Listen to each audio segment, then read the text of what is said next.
The return stage of the monomyth is sort of the forgotten hero, because in modern movies particularly, but even some literature, particularly those series literature like Hunger Games and Divergent, they kind of neglect the return stage. But it's very important for the hero to take his rightful place as a hero, and in order to do that, he must or she must return to the state prior to the call to adventure, and then be recognized in both worlds as heroic.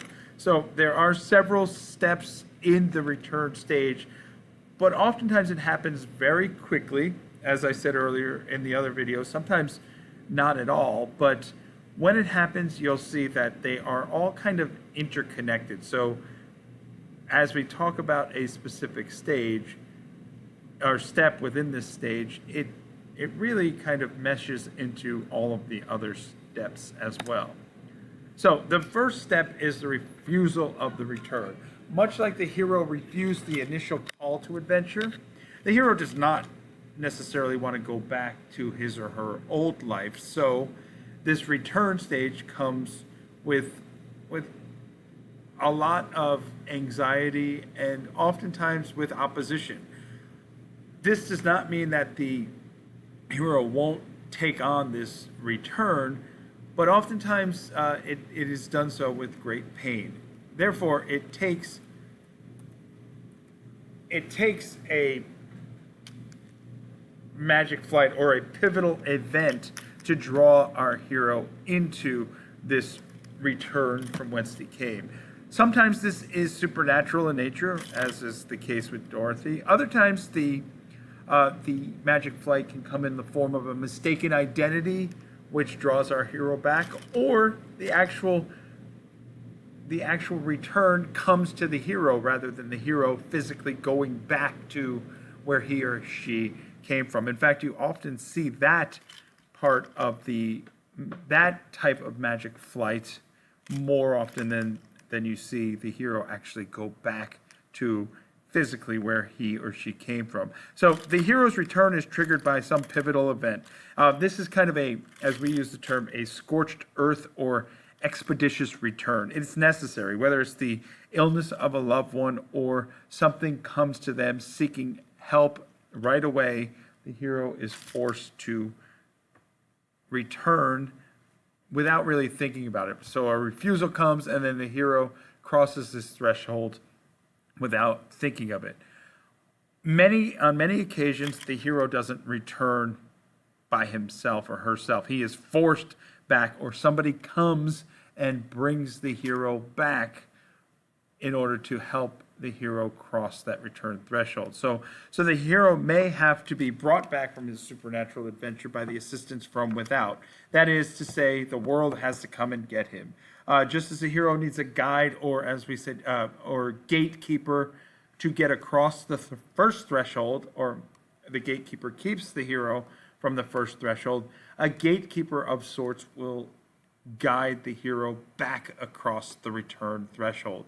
You know, you'll see this in a brother coming and saying, "You have to come home, mom is sick." Or you'll see it in a friend that comes to bring the hero back, or brings the non-heroic world that the hero came from with him.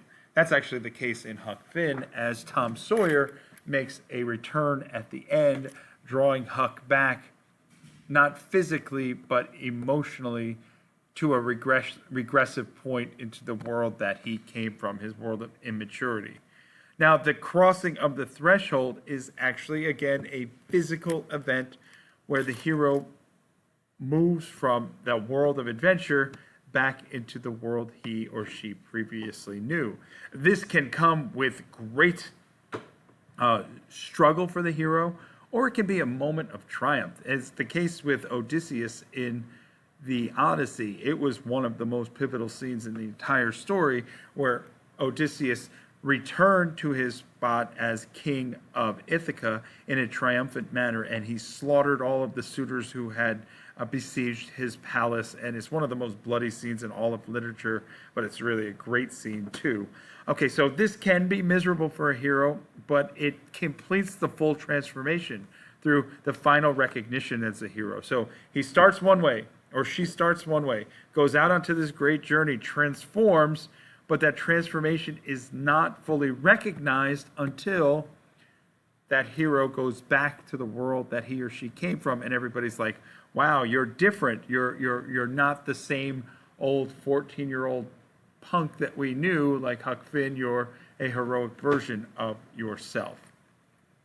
Once the hero crosses the return threshold and achieves the status of hero in both worlds, he becomes the master of two worlds. That means he can go between the two worlds as he chooses, and everybody recognizes him as a hero. So when Simba comes back to Pride Rock to be king, he's still recognized as a hero to Timon and Pumbaa as part of his adventurous world, but now he goes back from the world that he came from, and he's recognized from a hero there. This frees him or her to have the freedom to wander between two worlds. As a master of both worlds, the newly created hero has attained to the ability to successfully coexist in both worlds, his initial world and the world of heroism that he or she journeyed out into. So a character like Ron Burgundy isn't a hero until he is humbled by hitting rock bottom and goes through that heroic quest, and then comes back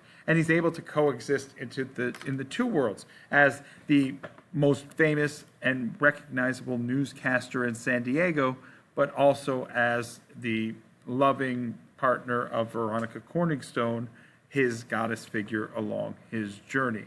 So that completes the monomyth. As I said, you will not see all the steps and stages in sequence. Sometimes they're interchangeable. You may see a step or two skipped based on a various film or book, and we need to determine then why the author or the director chose to skip that step. But you will see the sequence, and it should be identifiable. The most identifiable part will be the departure. The initiation usually follows that sequence, but you must have the atonement, apotheosis, and that combination is extremely important in the heroic journey. And then the return stage, as I said, happens very quickly, but can be interchangeable. Sometimes the ultimate boon is actually delayed until the very end of the entire monomyth. So a hero will go through the entire return stage before he realizes that the boon was with him or her the whole time. We call that a delayed boon, and you'll see that actually in Huckleberry Finn and Secret Life of Bees and countless other movies that you may come across.